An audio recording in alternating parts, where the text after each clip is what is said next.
اور کوشش کرنی چاہیے اپنے وقت کو فضولیات میں گزارنے کے بجائے اللہ کے ذکر میں گزاریں اور اللہ کا ذکر کرتے رہیں۔ اور اللہ کی پاکی بیان کرنا یہ بندے کے رزق میں وسعت کا بھی ایک سبب ہے۔ علماء کرام نے ایک بڑی خوبصورت بات لکھی ہے۔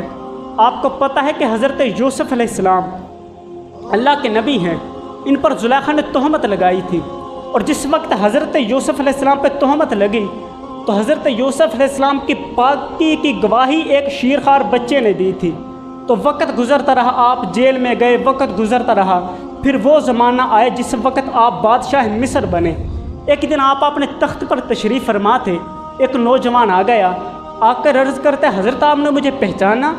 فرمایا تو کون ہے؟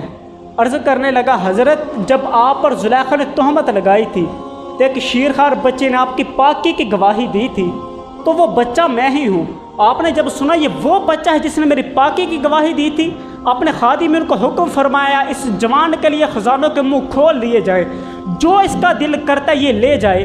یہاں پر صوفیہ نے بڑی خوبصورت بات کی، اور بندے غور تو کر، جب ایک بندہ بندے کی پاکی بیان کرتا ہے تو بندے اس پہ اتنا مہربان ہو جاتا ہے، بندہ بندے کی پاکی بیان کرے تو بندہ اس پہ اتنا مہربان ہو جائے، اپنے خزانوں کے منہ کھول دیتا ہے۔